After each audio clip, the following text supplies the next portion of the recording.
Fucking hell!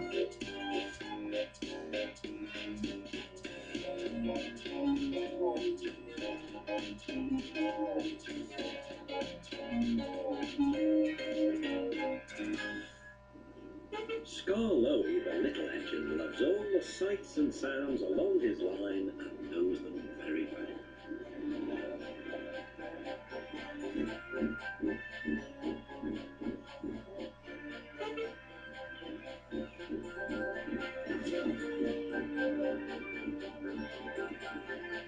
One morning, soon after he returned from being mended, he was enjoying his journey more than ever before.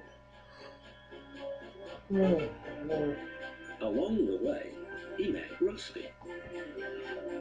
You know, he said, if I couldn't see these familiar faces and places, I'd think I was on a different railway. You've done wonders with these rails. Rusty laughed. I'm glad you're pleased. Manager said, let's mend the track so well he won't know where he is. And we did. And you didn't, if you take my meaning. Skarloey liked this hard-working diesel. There's still one bad bit, warned Rusty. Just before the first station, an engine might come off there, particularly Duncan. He will rock and roll along the line. Look at him right now. I shouldn't like his passengers hurt. What about me? I'm a plain speaking engine and I believe in plain speaking. Speak up. Rusty warned Duncan about the bad bit of line. Huh, grunted Duncan. I know my way about. I don't need smelly diesels to tell me what to do.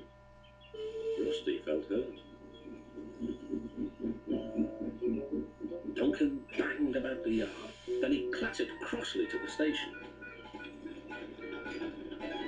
James was already there, waiting for him. You're late, he snapped. Oh no, said Duncan. It's that smelly diesel's fault. Rusty tries to teach me how to stay on the rails and then goes off leaving me to find my own cultures. You poor engine, sympathized James. I know all about diesels. One crept into our yard and ordered us about. I soon sent him packing. Duncan was filled with admiration. He didn't know that James was boastful and sometimes didn't tell the truth.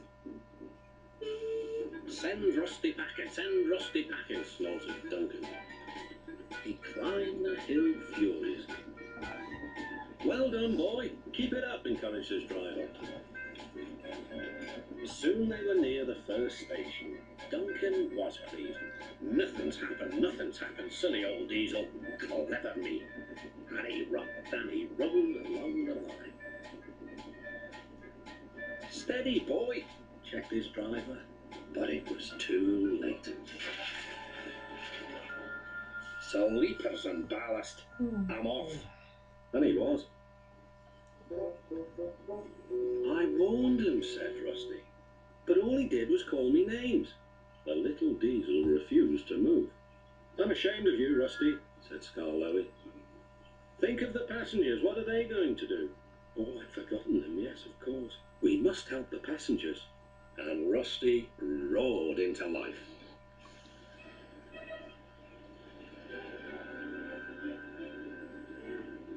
Duncan stood, sad and solitary. He couldn't rock and roll now. Oh, dear, he thought. Everyone will know how silly I am. The passengers had to get out and help too. They weren't very pleased about that, but worked as hard as they could. They carefully levered Duncan back onto the line.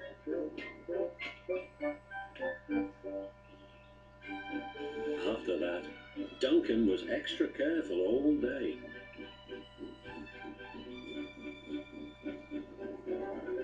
At last, evening came. Rusty, he whispered, thank you for helping. I'm sorry I was rude to you. That's all right, Duncan. I wish all diesels were like you. Let's be friends. Suits me, replied Rusty. We'll mend that bad bit of rail first thing tomorrow.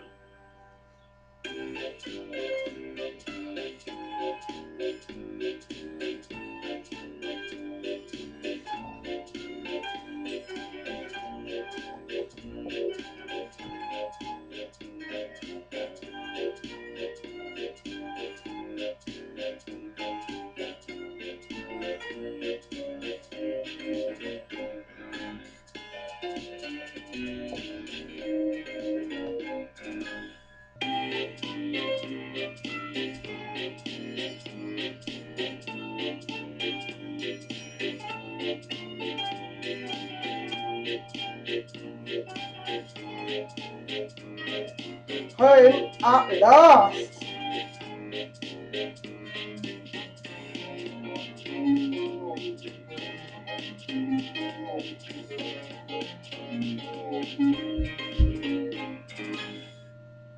Scar Lowy had been to the works to be mended.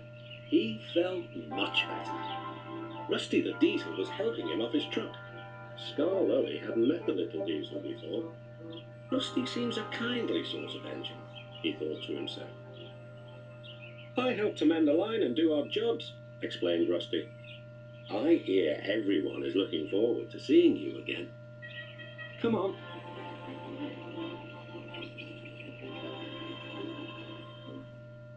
Peter Sam was feeling depressed. He was still getting over his accident, but he wanted to start work again. The Fat Controller wouldn't let him. Another day's rest will do you good, he said. Besides, I've got a surprise for you. For me, sir? How nice, sir. What is it, sir? Wait and see. The surprise was Scar Lowy. Oh, said Peter Sam, I'm glad you've come home. They lit Scar Lowy's fire and he sizzled happily. I feel all excited, he said, just like a young engine. Now, tell me all the news. I see you've met Rusty, said Peter Sam. Yes, I like that diesel. So do I, replied Peter Sam. It's a pity Duncan doesn't. Who is Duncan? He came as a spare engine after my accident, replied Peter Sam. Is he useful? He keeps busy and I'm sure he means well, but he's bouncy and rude. He sings and sways and swills around. His driver calls it rock and roll. I understand, said Scar Lowy gravely. His driver interrupted. Duncan has done it again. He's stuck in a tunnel. Come on, old boy. We'll have to get him out. Scar Lowy was pleased. He wanted a run and looked forward to meeting Duncan. They found the guards van and some workmen and hurried up the line. How nice and smooth the rails are, thought Scar Lowy. They've mended all the old bumps. The little diesel helped do that. What a difference Rusty's made to the line.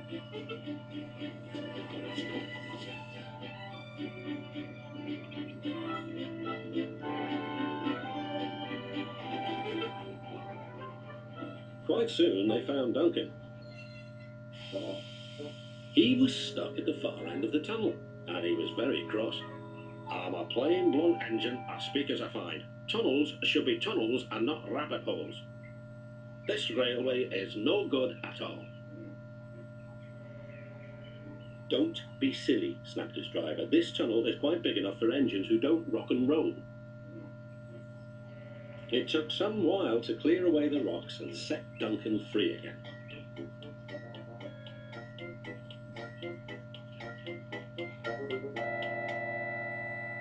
At last, Scar Lowy was able to push Duncan and his coaches safely through.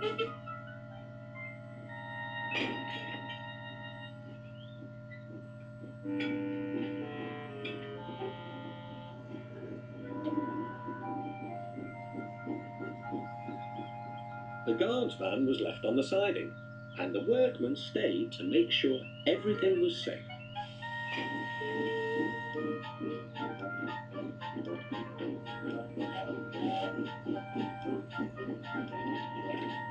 Duncan grumbled all the way home, but Scar Lowy paid no attention. Later, the Fat Controller spoke severely to Duncan. Listen to me. There is nothing wrong with that tunnel. You stuck in it because you tried to do rock and roll. Tunnels are not dance floors, and you are not a pop star. The Fat Controller gave his full attention to Duncan's funnel. If it happens again, he ended ominously, I shall find ways to cut you down to size. In other words, your career is on the line. Need I say more? Duncan thought the Fat Controller had said quite enough, and he remained completely silent and still for at least a whole week.